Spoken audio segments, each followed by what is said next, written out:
Sådan. Og det er ikke det bedre. Måske.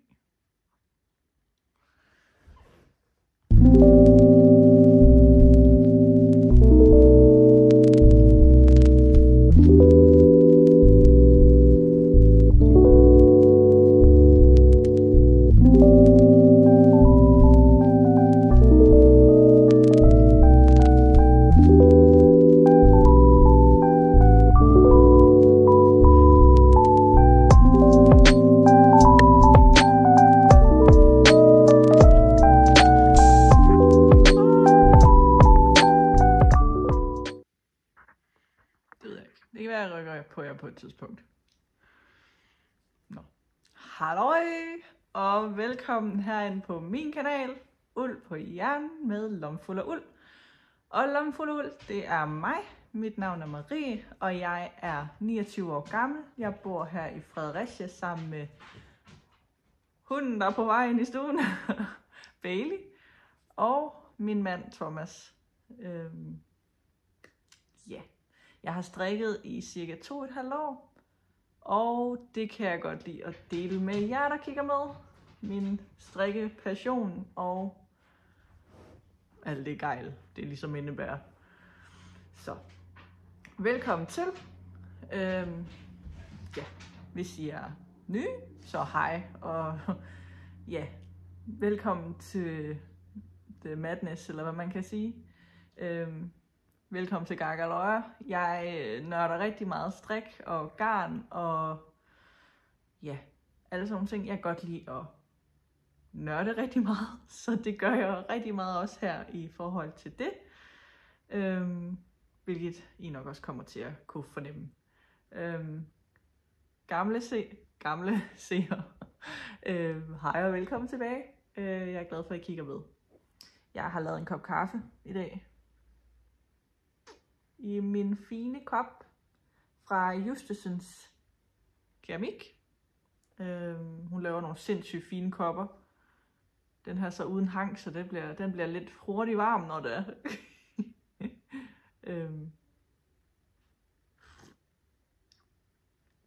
Og det er den også. Den er meget varm. Det kan godt være, at jeg lige rykker lidt tæt på. Jeg synes godt nok, I er langt væk.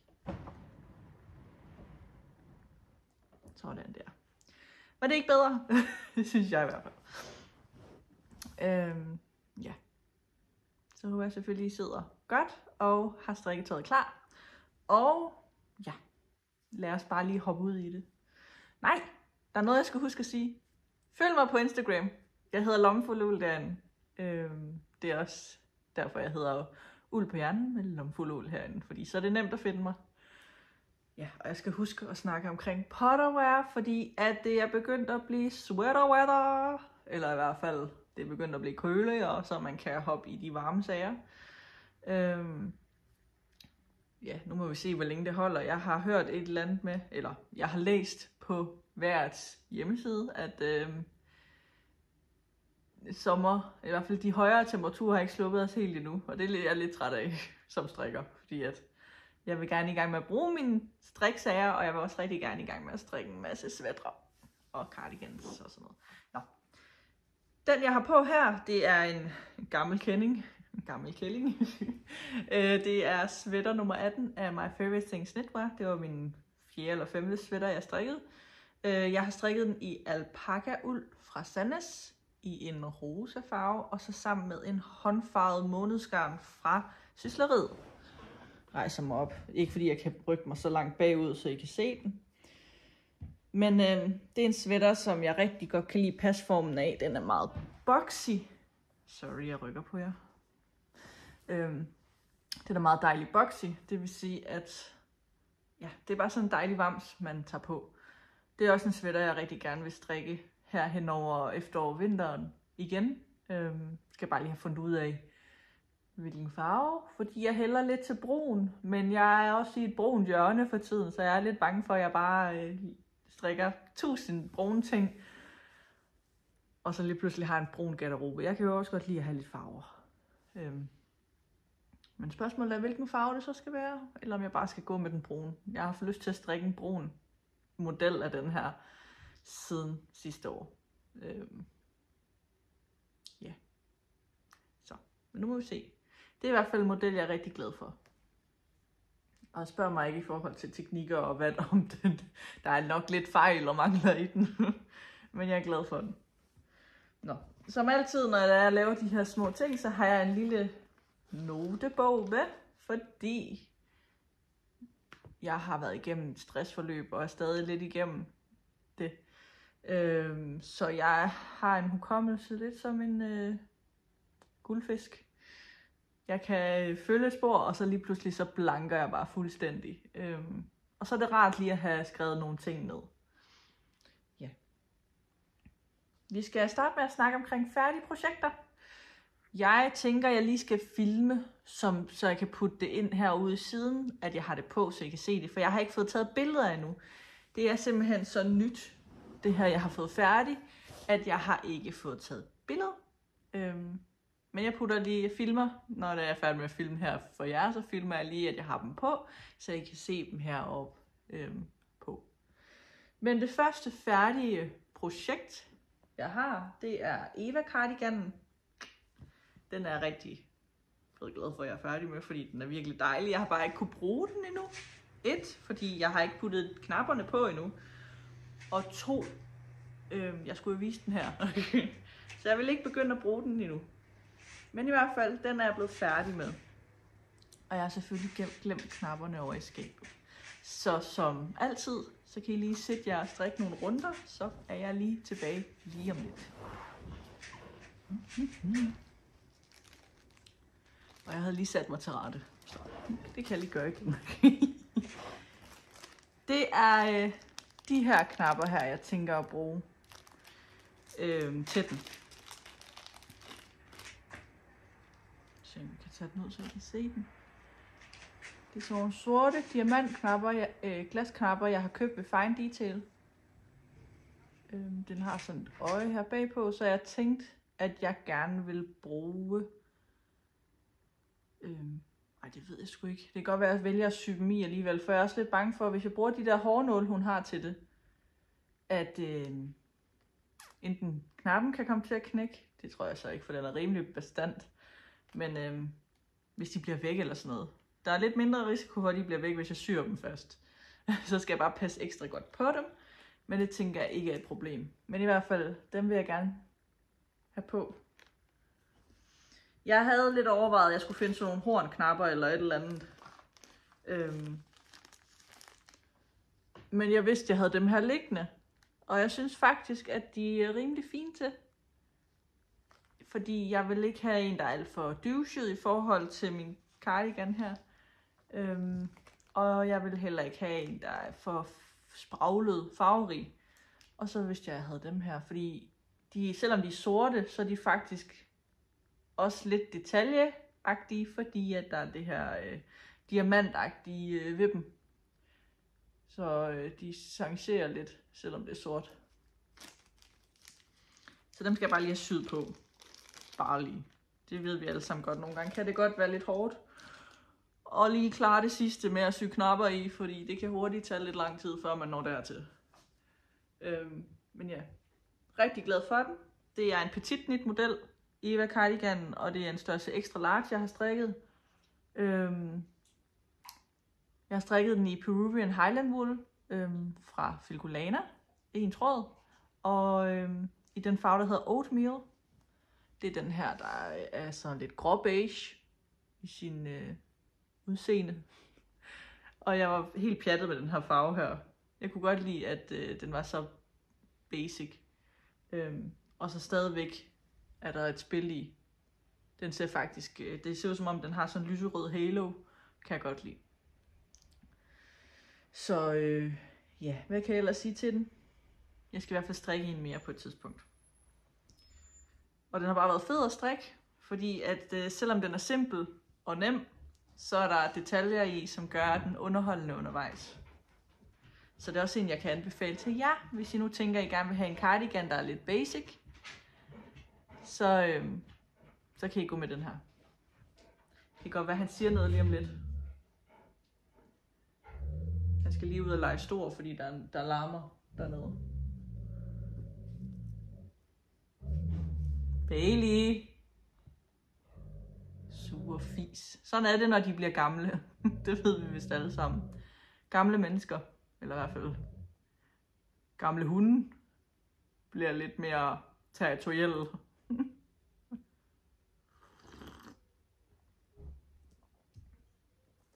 Han skal lige sige til dem, at de i hvert fald ikke skal nyde noget af at komme herop.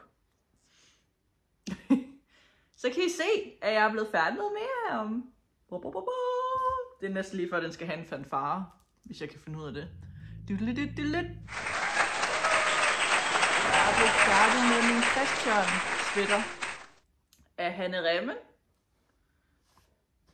Den er desværre, fordi jeg startede på den tilbage i april, og jeg begyndte min livsændring i forhold til det her med, at jeg gerne ville være gravid. Det startede jeg jo på i slutningen af maj, og jeg har tabt mig.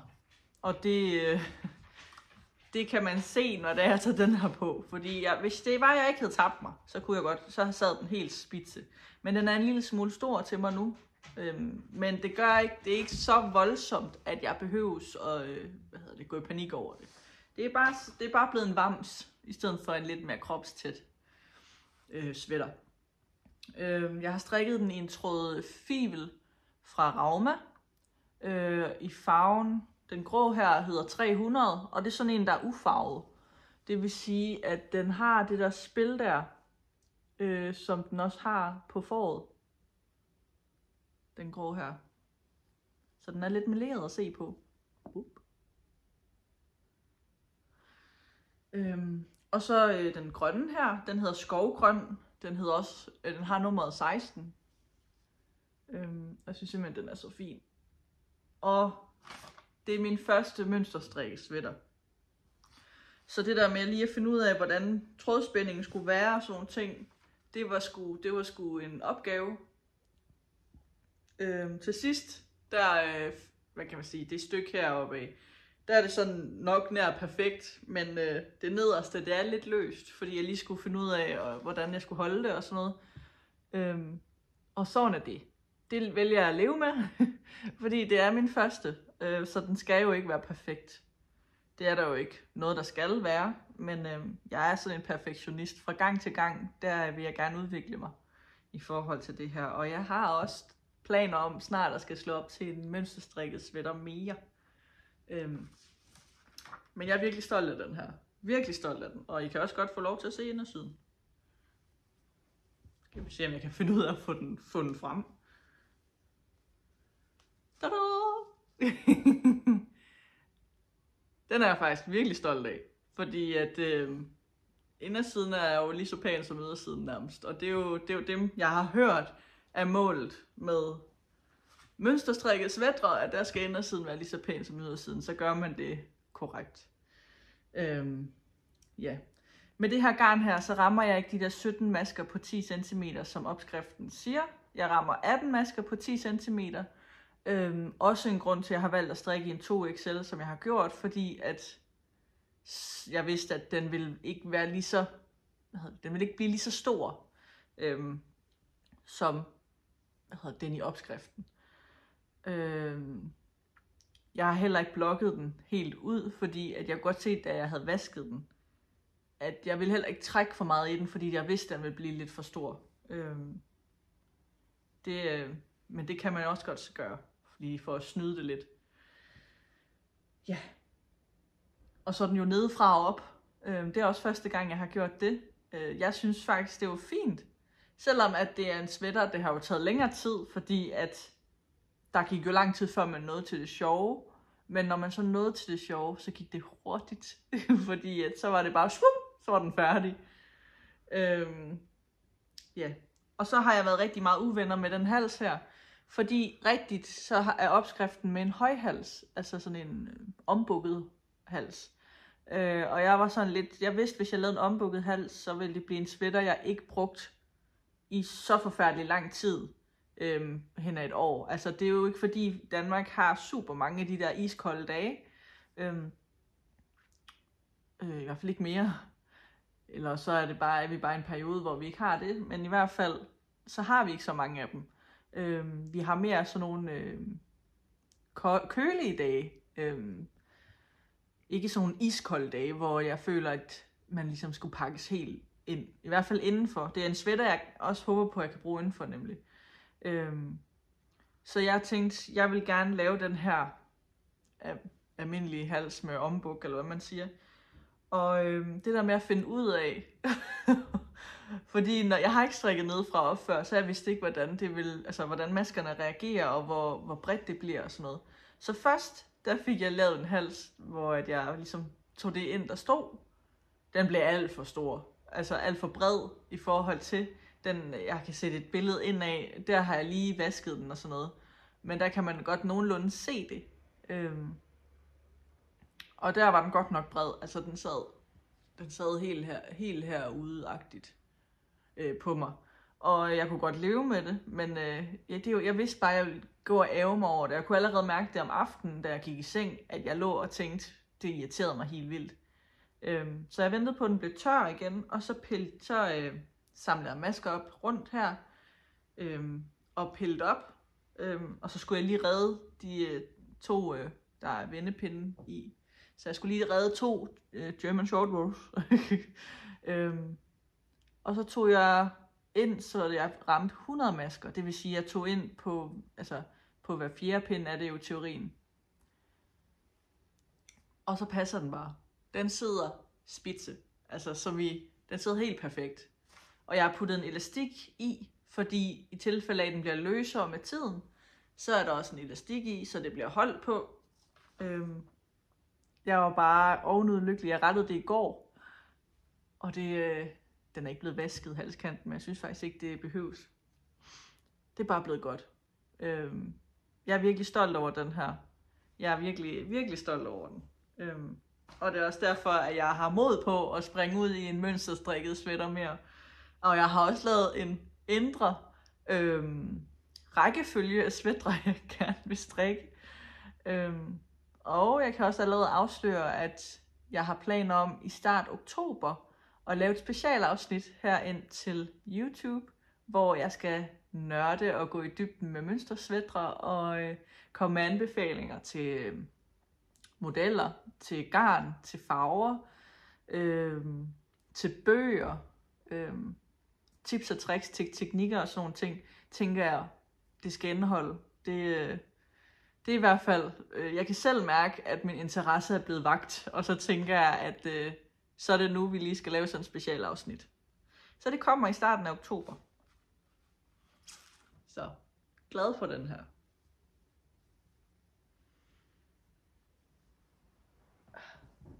Og så er jeg bare virkelig blevet vild med Rauma Fivel. Nu har jeg ikke et før billede af den. Men inden den blev vasket, var maskerne meget mere defineret. Så snart den blev vasket, var det som om, at garnet lige sådan samlede sig lidt. Det blev som om, det filtede sig selv en lille smule. Sådan samlede sig. Og så er det sådan ligesom blevet et helt stykke stof, eller hvad man siger. Det er ikke filtet, altså ikke sådan fejlfiltet. Det er et helt andet stykke stof, som sagt. Så det er et garn, jeg overhovedet ikke er færdig med, og jeg skal også prøve Rauma Finuld. Nu har jeg prøvet Rauma Vams, og det er også lækkert, men Fivel, det er blevet en favorit i hvert fald for mig lige nu. Ja. Det var færdige projekter, og så skal vi snakke omkring igangværende projekter. Jeg har ikke super mange igangværende projekter. Jeg er lige blevet færdig med 2 sådan relativt store projekter, og så har jeg min Peacock Tee, som er på pause, fordi at det snart efterår, så mit overskud er bare ikke til det. Eller ikke mit overskud, min strikkelyst er bare ikke til at strikke sommerstrik lige nu. Og så har jeg min Stockholm Slipover V-neck, som er lidt mere når jeg skal ud af døren strik, så tager jeg den med. Så det er ikke en, jeg strikker aktivt på, eller hvad man siger. Så lige pludselig, så er jeg i underskud af igangværende projekter. Så det fortæller jeg lidt mere om bagefter, omkring hvad jeg har tænkt mig, jeg skal slå op til i den nærmeste fremtid. I hvert fald nærmest lige så snart jeg slukker her, skal jeg i gang med den vilde opslagningsfest. Men jeg har stadig i gang med min teststrik for Popnit. Og den jeg ved, at rigtig mange er ved at være færdige af hendes tester. Det er jeg ikke. Og jeg har informeret hende om, at jeg bliver ikke færdig til tiden. Og det er hun helt forstående med. Jeg fortalte hende allerede, inden jeg sagde ja, at det ville blive presset for mig. Så jeg tror også godt lidt, hun vidste, der skulle ikke meget, i vejen i min strikkeproces, før at jeg ville blive helt, ikke hyldt ud af den, men så ville det slet ikke kunne lade sig gøre.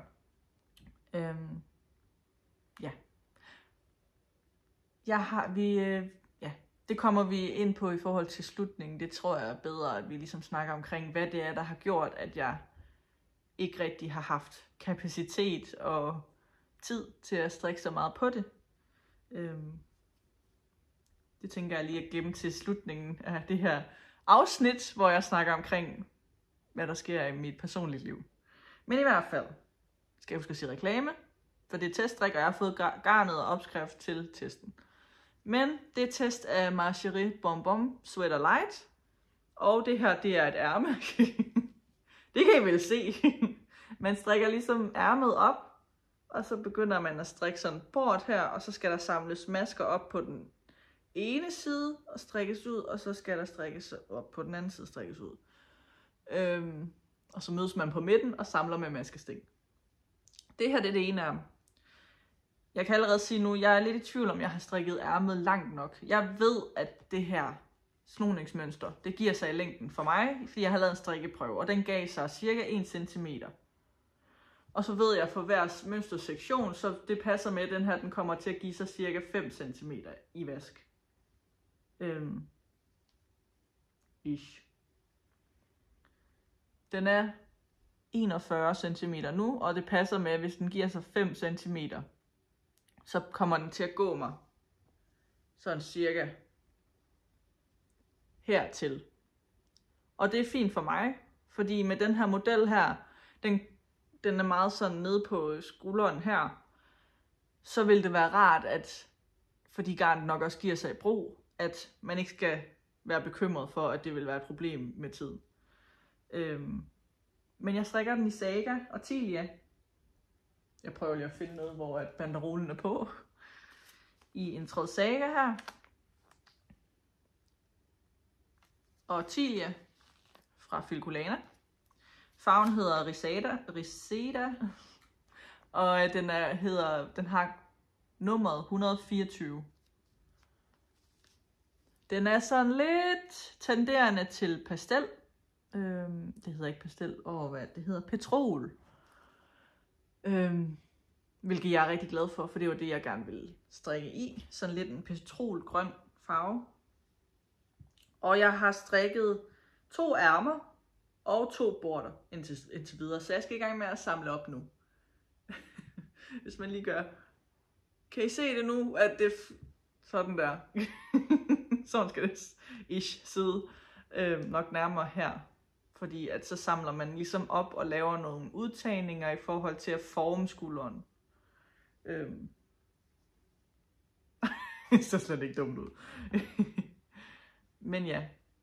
Men som sagt, det snoningsmønster og sådan nogle ting, det bare har været lidt tærende på min hjerne. Og jeg kunne godt mærke efter det, der sådan ligesom er sket i personligt liv, at lige pludselig kan jeg godt se, det kommer ikke til at fungere for mig. Fordi så er det, at jeg bliver stresset og presset. Og så skrev jeg så til Katja, at som vi nok har snakket om, at det måske vil blive presset, så blev det presset for mig. Og hun var helt forståelig. Hun er virkelig bare sød og rar og kærlig, og ja, sagde, at jeg skulle i hvert fald ikke stresse over det. Så det var dejligt. Og den skal nok blive færdig. Det bliver bare ikke lige det tempo, som jeg havde håbet på.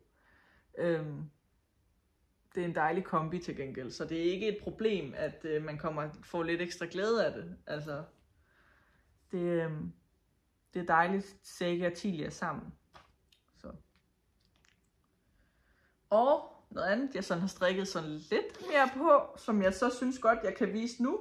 Det er mine strømper. Vanilla strømper her. Med sådan en drejet ret rib her. Og så bare ret ned. Og nu skal jeg i gang med at lave hælen.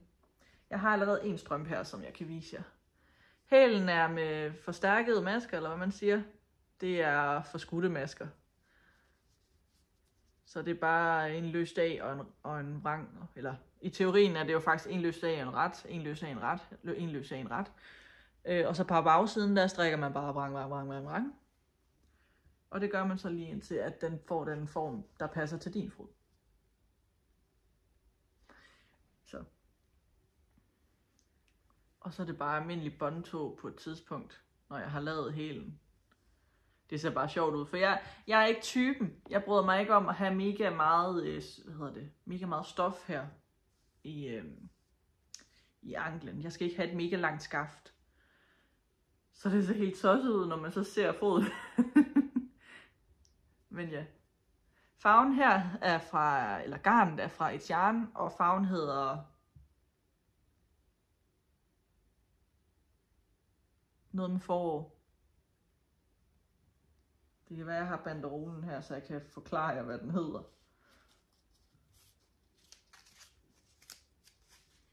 Forårstegn hedder den. Og den, jeg bruger til kontrasten, er sådan et lille mini, som jeg fik med, da jeg købte det. Og den hedder Kongeblå.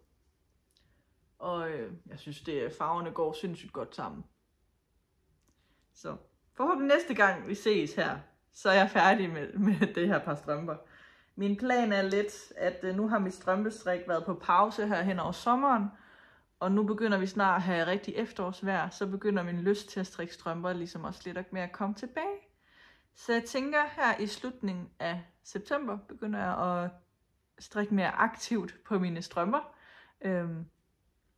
Og det kommer selvfølgelig også til at påvirke den mængde strik, jeg ligesom viser herinde. At der måske også kommer lidt mere strømpestrik indover. Det ved jeg, der er nogen, der er sådan lidt trætte af, at vi viser strømper, og det er også helt okay, fair. Men jeg har stadig ikke ret mange hjemmestrikkede strømper til mig selv. Jeg er rigtig god til at give mit strik væk, og rigtig dårlig til at beholde det selv. Men jeg vil gerne have nogle flere af nogle lækre strikkede strømper. Og det går jo ikke super langsomt at strikke strømper, selvom det er på en pind 2,5, så det er jo et lille projekt. Og det er i min taske fra By Marky, som jeg købte til fiberfolk i Vejle i marts. Og den er bare god til mine strømpestrikkeprojekter. Kan I se der? Bum. Der er 3 fed garn hernede i, 2 gange strømpeprojekter hernede i. Det andet strømpeprojekt er jeg ikke rigtig strikket videre med, men det er mine tøsestrømper i rester, som jeg har fra min Stockholm Slip Over V-neck i det garn her fra By Killerich. Har vist det i et tidligere afsnit. Men ja, det er lavvande i forhold til igangværende projekter, som I kan se. Jeg skal lige have en tår af det her, og så fortsætter jeg. Og så skal vi snakke omkring, hvad jeg tænker, at fremtidens strikkeprojekter skal være.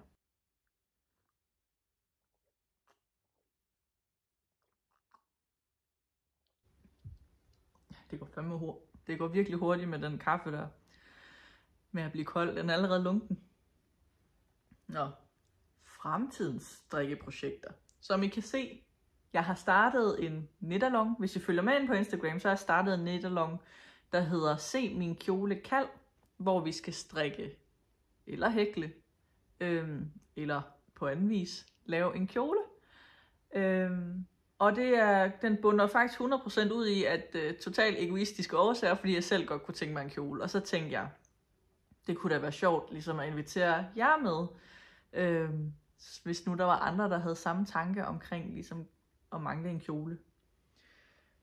Jeg er så ikke kommet i gang med den, af ren og skær, fordi jeg bare ikke kunne tage mig sammen til det. Mit hoved har været virkelig sløvt her efter det personlige, der er sket i mit liv. som jeg kommer ind på senere. Jeg, der kender mig, ved godt, hvad det drejer sig om. Men det har bare gjort, at jeg har bare været nødt til at strikke 100% løsstrik her den sidste uges tid. Og det har bare ikke indeborgen. Det har bare ikke været en kjole. Altså. Men det skal jeg slå op til nu her, fordi jeg kan godt mærke på mig selv, efter jeg har siddet og nusset med strikkeprøven, at nu vil jeg gerne snart i gang med at få den her dejlige squishy kjole. Men det er Gry-kjole af Strikrik, som er et gratis design inden fra Filcolanas Autumn Winter 2024 kollektion. Og jeg skal strikke den i... Nu skal jeg lige se, om jeg kan få nogle nøgler med banderoler på, som jeg kan vise jer. Jeg skal strikke det i en tråd Vilja, i den her, der hedder Coffee Bean brun. Det er lidt svært at vise jer. Kan I se det nu? Nej, det er fordi, jeg sidder inde i vores stue, og der er lyset bare ikke optimalt. Men det er her, jeg havde lyst til at sidde i dag. Og den skal jeg så strikke med en tråd Panilla. Nej, det hedder det ikke. Peruvian Highland Wool. I farven Chestnut Brown. Eller bare Chestnut. Så det vil sige, det her det er faktisk meget rigtigt i forhold til farverne. Den ene er kold brun, den anden er varm brun. Og det giver så det her. Og det er jeg bare fuldstændig på røven over, hvor flot det bliver. Det får sådan lidt en melering, fordi den har ligesom en kold og en varm tone i sig. Og så er det lidt ærgerligt, at I ikke kan mærke den, men den bliver vanvittigt blød og smushy, fordi den bliver strikket på en pind 6 i relativt tyk garn, så det bliver bare sådan noget, det bliver bare dejligt og squishy og lækkert at have på. Jeg skal bare have taget mig sammen til at komme i gang, og så tror jeg bare, det går derud af. Men jeg tror, det der holder mig lidt tilbage, det er, fordi det skal strikkes på en pind 6. Og jeg er bare ikke god til de der over pind 5 pinde. Der skal lidt mere tilløb til. Men det bliver virkelig, virkelig dejligt, og det er et projekt, jeg i hvert fald skal have på pindene. Nærmest så snart vi slukker her. Så. Og så er jeg jo bare vild med den brune her jo. Altså, det er en bamsebrun. Det er den helt perfekte brun. Så. Tag dig sammen, Marie. Ja. Jeg har flere strikkeprøver at vise jer, fordi jeg købte det her, eller jeg fik det her garn her af Thomas i bryllupsgave. Jeg bad om det i bryllupsgave. Det er nummer 3 fra G-Uld, da de lukkede deres butik ned, eller hvad man kan sige. De er jo ikke helt lukket ned, det er jo forkert at sige. Men da de i hvert fald solgt ud af deres ting til billige penge, så slog jeg til og købte det her. Det er farven Bordeaux, og jeg matcher den sammen med farven Bordeaux på Silk Mohair fra Knitting for Olive. De passer som fod i hose, hvis man kan sige sådan. Jeg havde tænkt, at jeg skulle lave en chunky moulinet cardigan. Fordi i mit hoved, jeg har aldrig prøvet at arbejde med det garn her før, så i mit hoved tænkte jeg, at det må vel bare være ligesom Panilla eller Jensen garn. Så tænkte jeg, så passer det jo med det. Jeg lavede en strikkeprøve. Hvis jeg gør sådan her, så kan jeg næsten se det. Den bliver alt for luftig. Og jeg kunne jo godt se, at jeg har noget Jensen garn liggende. Så lagde jeg lige trådene ved siden af hinanden, og jeg kunne godt se, at der er en minimal forskel, at den her tråd er tyndere. Og den minder lidt mere som Saga i sin struktur.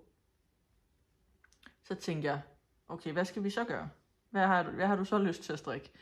Så har jeg jo lidt en efterårs ønskeliste i forhold til strikkeprojektet, jeg gerne vil strikke det her efterår. Og der havde jeg lyst til at strikke den, der hedder Sweater nummer 11 Light fra My Favorite Things Knitwear. Jeg havde tænkt mig, at den skulle være rød. Bordeaux er jo også en form for rød, men det er ikke den helt samme rød, som jeg havde tænkt mig. Men den passer i strikkefastheden. Den skal være lidt loose i sit udtryk, fordi det er jo en light sweater. Men hvis jeg tager den lidt tættere på, maskebilledet er bare lidt pænere. Det ligger så lidt mere pænere ned. Hvorimod herover så bliver det sådan lidt lys at se på. Altså det er ikke fordi strikkefast den ikke passede. Den blev de der 18 masker, jeg skulle ramme til en Chunky Moulinet cardigan. Var det ikke 18 masker? Det tror jeg. Men den er bare for løs. Det kommer ikke til at fungere. Det får ikke det udtryk, som jeg gerne vil have. Så jeg strikker en sweater nummer 11 light fra My Favorite Things Knitwear i den. Jeg kommer til at strikke en medium simpelthen, fordi jeg ville egentlig gerne have haft strikket en large, men jeg har tabt mig, og jeg kommer ikke til at have nok garn til at strikke en large. Men jeg kan sagtens strikke en medium, fordi brystomkredsen bliver, er det 124, tror jeg. Og det er en anbefalelse, at man skal have et positive ease på, er det mellem 15 til 30 cm eller sådan noget. Så det passer fint, hvis jeg vælger en medium. Tror jeg. I don't know. Jeg synes i hvert fald 124 positive ease er helt fint. Denne her, den har 130 i positive ease, og jeg føler, at det er ikke i positive ease. Den er 130 cm. Og jeg føler, at den bliver sådan lidt for stor. Så 124 er helt fint. Der er bare lige lidt i forhold til længden på kroppen. Den skal måske være lidt længere. Det tager vi til den tid. Jeg har en plan. Jeg tænker, at jeg strikker ærmerne på først, får dem til at sidde spidse, og så bruger jeg bare resten af garn til at strikke kroppen. Fordi så får jeg også brugt rub og stup af garnet. Fordi det vil jeg også rigtig gerne, fordi det er noget specielt garn for mig. Det skal også på pindene. Og noget mere, der skal på pindene, og som også er et nyindkøb. Jeg har købt garn, der er stoppet ved Helle. Der valgte jeg, eller sagde jeg til mig selv, da jeg tog hjemmefra, jeg skal købe et eller andet garn med hjem, som sådan en, hvad kan man sige, personlig afskedsgave eller sådan noget. Og så købte jeg garn til at lave den her. Det er fjerde genser af Rauma. Og jeg synes mønstret minder en lille smule, eller den har lidt a la porcelænsrytter over sig. Det er den jo selvfølgelig overhovedet ikke, fordi den her strikkes op fra ned og har raglan. Det har porcelænsrytter ikke, i hvert fald ikke den jeg tænker på. Men den er virkelig fin. Det har jeg så købt garn til her, og det er i poser, så det beklager jeg lige for larmen af. Det skal strikkes i fibel. Og jeg tænker, at den her skal være bunden. Det er en, der hedder mørkebrun, tror jeg bare den hedder. Jeg ved ikke, om I kan se den ellers. Jeg pakker den ud for jeres skyld. Jeg skal følge jer specielt nu. Se. Så en rigtig dyb brun.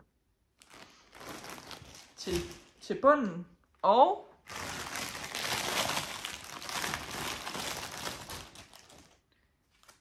den her himmelblå til mønstret.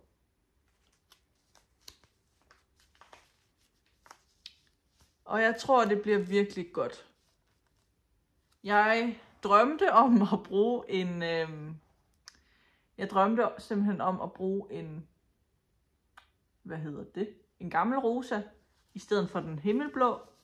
Men i fibel er der ikke en, der er gammel rosa. Og jeg var lige ved at tage den i vams. Men der så ville strikkefast den ikke have passet og sådan nogle ting. Og det kunne jeg ikke lige... Jeg er så ny i mønsterstrik. Jeg kunne ikke lige se mig ud af at skulle prøve det, og så at det gik galt eller et eller andet. For jeg ved ikke, hvad... Jeg ville ikke vide, hvordan det skulle fikses. Så det er den her kombination, vi går med. Jeg viste det også til min live i fredags, fordi det gemmer sig inde i mit dejlige garnskab derovre. Så jeg glæder mig helt vildt til at komme i gang. Det kribler i mine fingre for at komme i gang med mere mønsterstrik. Jeg kommer til at kunne forstå alle jer, der snakker omkring det der med, at det er så addictive, vanedannende at strikke mønsterstrik, for det er det virkelig. Altså, man har bare ikke lyst til at lægge det fra sig, før man er færdig, fordi at man hele tiden skal se, hvordan det kommer til at se ud. Så jeg skal bare i gang med en mere, nu når lysten er til det, og jeg vil virkelig gerne være bedre til det. Nå, nu er vi begyndt på nye garnkøb, så kan vi jo lige så godt fortsætte. Jeg har det her lille nye garnkøb, som også er i en pose. Jeg vil gerne strikke en Holger sweater mere. Jeg har jo strikket 2 indtil videre, som har været til min nevø, Sofus. Og nu har jeg simpelthen købt garn til at strikke en, som vi kan have på vores gemmer til vores egen fremtidige baby. Og jeg tænkte, at det skulle være i de her 2 farver her. Nu skal jeg lige vende dem rigtigt, sådan der. Det er Peruvian Highland Wool det hele. Det er anbefalet garn, og jeg har købt en chestnut og en slightly purple til kroppens striber. Jeg elsker lilla. Jeg synes, det bliver så flot. Jeg kan godt finde på at lave den her kombi til mig selv også. Til det ene ærme skal det være den her. Den hedder den Emerald eller sådan noget. Det er sådan en krystalagtig grøn. Tenderende til sådan lidt petrol. Det skal være det ene ærme herovre. Det andet ærme skal være i den her farve. Det er en Dijon eller sennepsfarve. Skal jeg se, om jeg kan holde det oppe, så I kan få en idé af det. Tada! Og til ribben, eller kroppens rib, har jeg lidt rester af det her oatmeal. Så det er en dejlig basic farve til bunden. Og så har jeg rester af den her, der hedder French Vanilla, til halskanten. Nu må jeg se, jeg tror ikke, jeg kan holde det op, så I kan se det hele. Nu prøver vi. Da-da! Kan I fornemme det? Det håber jeg kan. I hvert fald, så tror jeg, det bliver skide godt. Så I kan se farven ordentligt. Jeg synes, det er vanvittig smuk kombination. Og jeg glæder mig bare virkelig meget til at komme i gang. Men jeg holder lidt på det, fordi som sagt, jeg har næsten lige strikket 2. Og det skal ikke blive sådan, at lige pludselig så står jeg og har strikket 10 eller et eller andet. Men ja, det har jeg købt. Da jeg stoppede ved Helle i Garn & Craft, der var hun simpelthen så sød at give mig en afskedsgave, eller hvad man kan kalde det. En virkelig, virkelig fin gave, hvis du spørger mig. Jeg fik blandt andet det her fede strømpegarn, som hun helt selv har plantefarvet, håndfarvet. Det er farvet op med cochineal.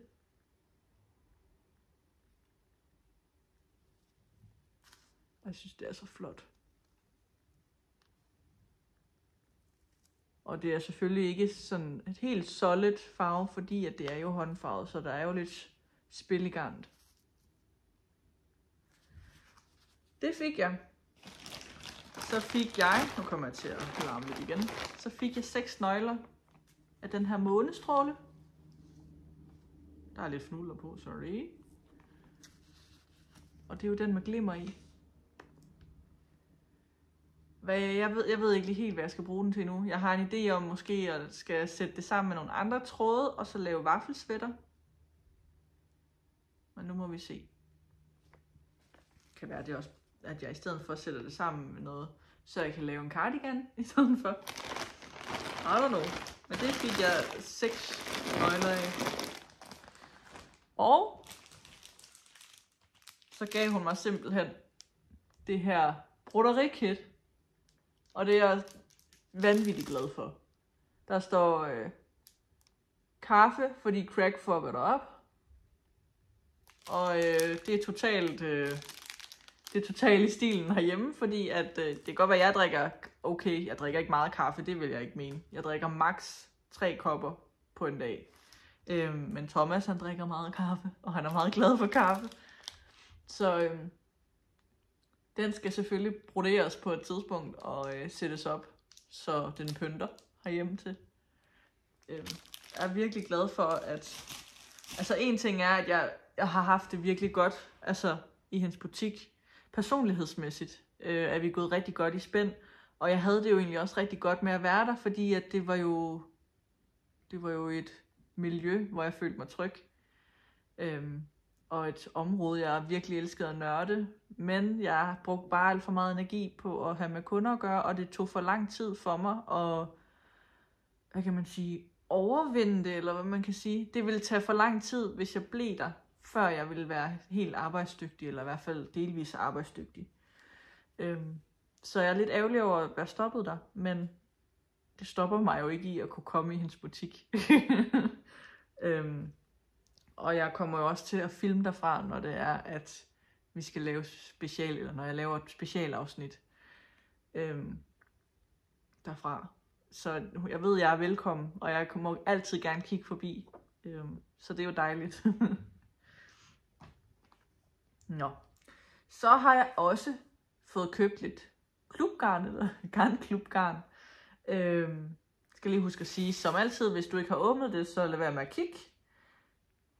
Dit klubgarn, jeg købte fra Camijo Knit og Knit by Moltrup. Men jeg er ret sikker på, at alle har fået det. Men bare for en god ordens skyld, lad være med at kigge, hvis det er. Men jeg vil starte med at vise den fra Knit by Moltrup. Hun farver jo op i svampe, og den her er sådan lidt mere neutral i farven. Og det havde jeg godt forventet, da det var, jeg så billedet af svampen. Og så tænkte jeg, så skal der altså glimmer på. Så det er der kommet, og jeg synes simpelthen, den er så flot. Den er beige-agtig, lysebrun bund, og så er der bare en masse speckles og splashes af forskellige brune og brune nuancer. Gråbrune, alt muligt. Og så er der jo de små her ved siden af, som også har det samme spil i sig. Det er bare virkelig fint. Virkelig fin farve. Så kommer den fra Knit by Moltrup. Jeg vil lige starte med at vise, for jeg købte et ekstra fed med, da det var fra hendes, den der efterårs shop update. Der var der den der farve, der hed Bodomir. Den røde, som jeg var helt pjattet med, men jeg kunne ikke købe den lige der, hvor hun lagde den ud, fordi det havde jeg ikke penge til der. Så farvede hun ekstra op, fordi der har været sådan en stor efterspørgsel på det. Og der kunne det godt lade sig gøre. Så jeg har købt et fed af hendes Silky Lace i Bodomir, som nok er lidt ala, Bordeaux farvet. Helt dyb rød. Og den er så flot. Det kan være, at jeg bruger den til en puff tee. Det kan være, at jeg bruger den til noget helt andet.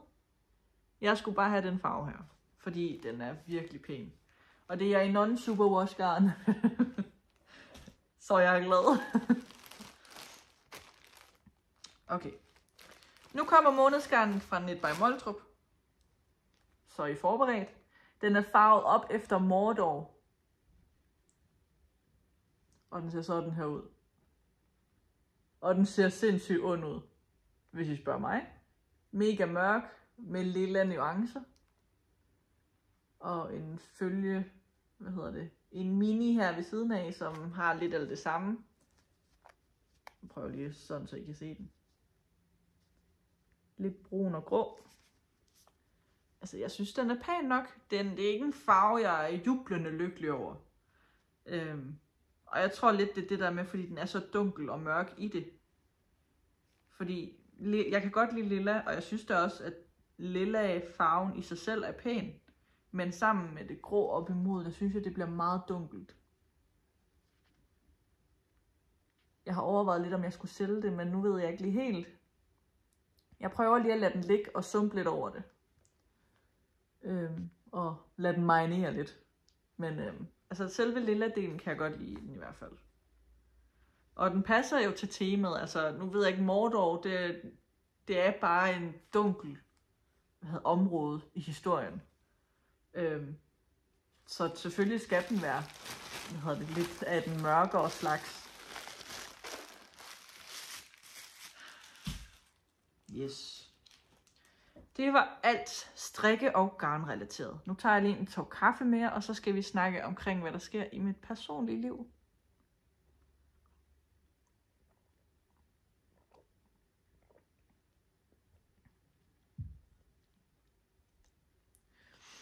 Godt så.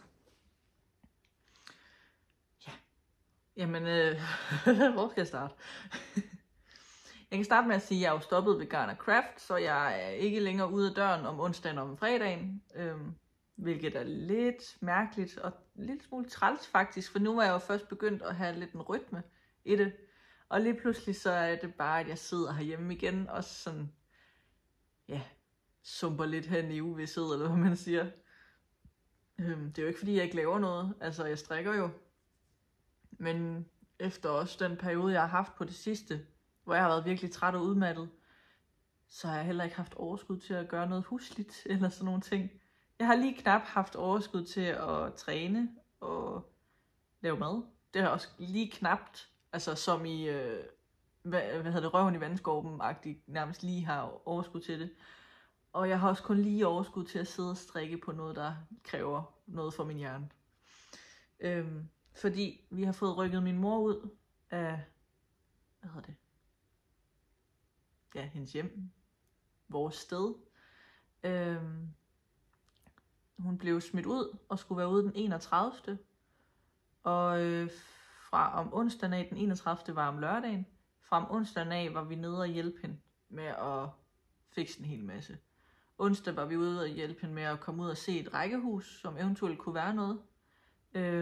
Det endte så måske ikke med at være. Hun har ikke sagt, om hun har sagt ja eller nej, men det tænker jeg ikke, hun har. Hun er virkelig en svær dame at stille tilfreds, og jeg tror også lidt, lige nu tror jeg slet ikke, og i den periode tror jeg slet ikke, hun kunne overkomme og rumme, at skulle til at tænke, hvad skal jeg bo i? Fordi lige meget hvad hun fandt, ville det jo aldrig nogensinde være godt nok. Fordi at det er jo ikke det, hun drømte om. Hun drømte jo om et sted, hun skulle være sammen med Allan, og det er jo det, der stadig nok ligger lidt i baghovedet, udover at hun også føler sig stresset, fordi hun bliver presset af, ja, de fandens i voldske lortebørn. Nu sagde jeg det.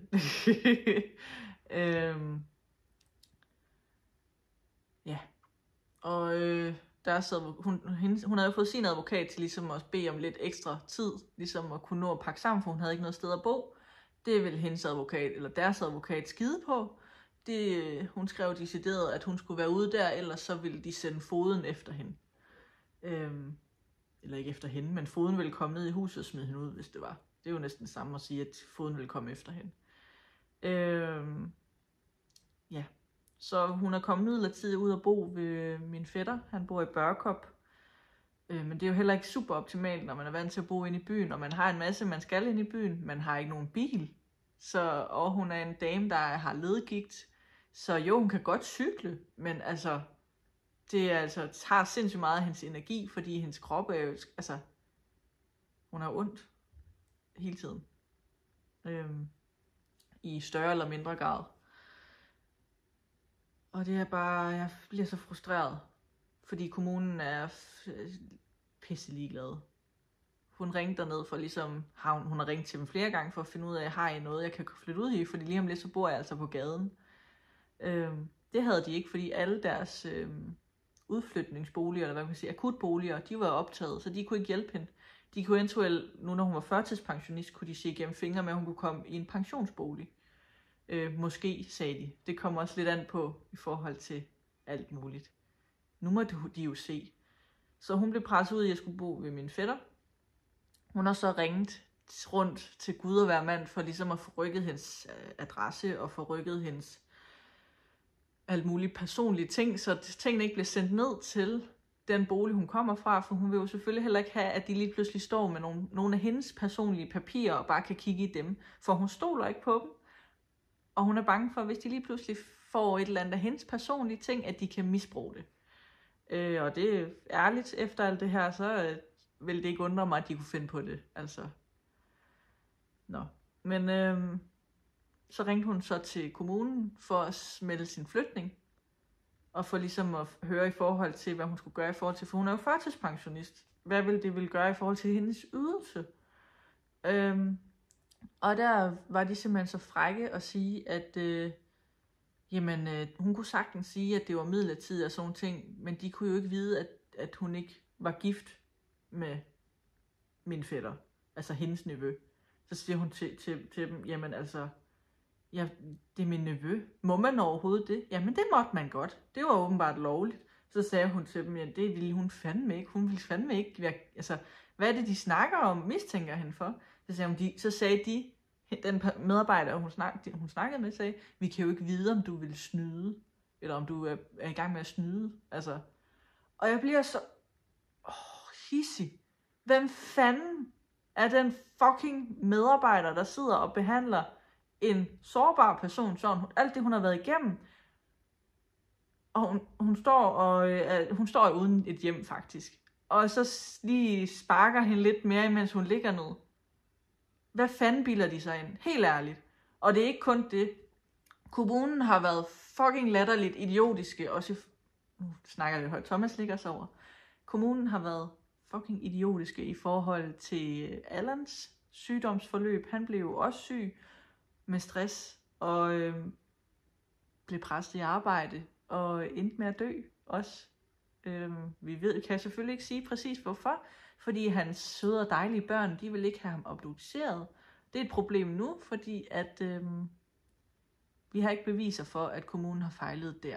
Fordi det har de 100% også. De har presset ham i arbejde, på trods af, at han har i en periode på et år, har han haft fat i sin læge og lægevagt 11 gange. Og så er det, jeg bliver endnu mere gal. Hvorfor er der en fucking medarbejder inde på jobcentret, der smider ham i arbejde? Hvorfor kan det lade sig gøre? Manden er jo syg. Hvorfor skal han det? Jeg bliver bare frustreret, og jeg bliver træt, og jeg har ikke lyst til at bo i den her kommune mere. Det ene er, at jeg vil ikke støtte en kommune, der behandler min familie og min nærmeste på den måde. Jeg vil heller ikke jeg føler mig ikke tryg i at bo her. Hvad hvis der sker et eller andet med os? Vil vi også bare blive behandlet på den måde? Så Thomas og jeg, det snakker vi også lige hurtigt om. Thomas og jeg har taget en beslutning omkring, at vi skal flytte herfra. Vi skal flytte op til Give Brande, Bræstrup, deroppe omkring området. Og om et år, når jeg er blevet udredt, og vi finder ud af, hvad jeg kan i forhold til arbejde og sådan noget, og vi finder ud af, hvad vi kan tillade os at kunne komme til at låne af en bank eller et eller andet, så flytter vi. Fordi jeg føler mig ikke tryg her mere. Alt omkring Fredericia og Fredericia Kommune er bare blevet, altså, jeg har længe haft et issue med at bo i den by her, men det har været på grund af nogle mennesker, der har behandlet mig trælst. Jeg er blevet mobbet i skolen, jeg er blevet holdt udenfor, har været syg med stress i den her kommune her. Der er rigtig mange ting i det her område, der bare har været tilsølt med negativitet, og jeg har bare brug for at komme ud i noget andet. Og det er ligesom den sidste dråbe, det er alt det her, der sker nu. Jeg kan ikke holde ud at være her. Jeg føler, at jeg bliver kvalt, for at sige det mildt. Tanken om det er bare, at det sætter min stress i kog. Altså, jeg kan bare mærke, at jeg bliver presset. Min hjerne bliver presset. Og jeg vil bare væk. Altså, det er bare flygt-knappen, der er bare sat til. Men der er bare nogle små ting, der lige skal på plads, før det kan lade sig gøre. Men det er i hvert fald, Thomas og jeg satte os ned og fik en god lang snak. Og min mand er bare den dejligste i hele verden. Han er så forståelig i forhold til mine problematikker og hvad jeg har brug for. Og vi er blevet enige om, at det skal ske. Så ja. Og men det er også det, der så er problemet nu, fordi nu når mig og Thomas snakker om, at vi gerne vil væk, så har min mor nok heller ikke super meget lyst til at bo i Fredericia mere. Så hun er også lidt i et vakuum i forhold til, hvad der så skal ske. Udover at hun lige pludselig har roen omkring sig til at kunne sørge ordentligt. Og det rammer hende lidt nu. Hun har haft en episode, hvor hun brød sammen, da hun var ude at handle, og fik kun halvdelen med hjem. Og det har jeg ligesom prøvet at snakke med hende omkring, at det bliver hun nødt til at embrace, altså omfavne. Og tillade, at hun bliver ked af det, og så må hun snakke med hendes min fætter omkring, om han lige kan handle de andre små ting på vej hjem fra arbejde eller et eller andet. Fordi lige nu har hendes krop for første gang i næsten 5 måneder faktisk mulighed for at sørge og gennemarbejde det hele. Og det skal hun tillade dem. For ellers er det, at det kan ende ud i, at man bliver helt skør i det hele. Og det er ikke sundt. Nå. Ja, og så udover alt det her skøn herlige, der sker, så blev jeg kontaktet af min sagsbehandler, at hun ikke længere, at hun er blevet taget fra mig, eller hvad man kan sige, og at jeg får en ny sagsbehandler. Lige midt i alt det her fucked up, der sker, og midt i, at vi faktisk først er begyndt at finde ud af, hvad jeg har brug for og behov for, så vælger kommunen at fjerne min sagsbehandler og give mig en ny. Årsagen har jeg fået at vide, er fordi, at der er blevet ansat 2 nye sagsbehandlere, så de er nødt til at rykke lidt rundt på borgere, så alle også har noget at lave. Det var det, Inga sagde til mig. Men det eneste, jeg stoler ikke på det. Jeg stoler virkelig ikke på et skid, hvad det er, kommunen fortæller. Jeg er ligesom bare blevet sådan lidt. Det er nok bare den pæne version. Men som jeg har gjort før, så skal jeg nok samarbejde for min egen skyld. For at få mig selv igennem det her på den bedste mulige måde. Men jeg er godt nok træt af det. Fordi jeg var rigtig glad for Inga, og vi havde et godt samarbejde. Og vi var ligesom ved at finde en løsning på, hvad der skulle ske. Og jeg har fået en mandlig sagsbehandler. Jeg kender ham ikke. Han ringte til mig i går, og så snakkede vi sammen. Og så sagde han, at jeg skulle starte på et eller andet forløb nu her. Noget kursus, coach, et eller andet. Det hedder det ikke. Jeg kan ikke huske, hvad han kaldte det. Og han sagde, at han ville sende noget information omkring det. Det har han så ikke gjort endnu. Men det skal jeg starte på fra næste uge af, hvor jeg skal ind og snakke omkring mål, kompetencer, alt muligt, for at få mig bedst muligt ud i jobprøvning. Nu prøver jeg at se, hvad det er for noget. Jeg håber, at det virker. Jeg håber, at det kan få mig ud ordentligt. Ikke ud hurtigt, men ud ordentligt. På en hel måde, så jeg ender ud i noget, hvor jeg ikke får et personligt nederlag og skal kæmpe mig op på den her måde igen. Men jeg er så træt af det. Det tror jeg også godt, I kan mærke. En lille positiv ting, der er sket, eller som jeg har haft planlagt, og som jeg har afsløret, som også desværre er udsolgt nu. Men jeg har lavet samarbejde med Stillestund Kaffebar her i Fredericia, omkring om de ikke lige havde lyst til, at jeg skulle lave en strikkeaften hos dem. Det ville de gerne. Så jeg har fået lov til den 21. oktober kl. 17:30 til 20:30 laver jeg strikkeaften hos dem, hvor jeg har inviteret 35, det er så blevet 36, til en aften, hvor vi skal strikke selvfølgelig, have noget kaffe og noget kage, og skal høre 2 kloge damer omkring noget faglig viden. Mette fra der har appen Recraft, kommer og snakker omkring restegarn og strikke, genbrugsgarn og sådan ting. Og hendes app, Recraft, kommer hun og snakker omkring. Og så kommer Helle fra Garn & Craft og snakker omkring craftpsykologi. For hun er nemlig uddannet craftpsykolog, eller hvad man kalder det. Hun er i hvert fald uddannet inden for det. Så det skal hun også snakke om. Og så ud over det, så skal der selvfølgelig hygges og sådan noget. Og så har jeg spurgt nogle virksomheder, om de vil donere til nogle goodiebags. Og der er en del, der har sagt ja. Så der kommer også til at være en goodiebag til de deltagende. Og efter 4 timer, der var halvdelen af billetterne solgt.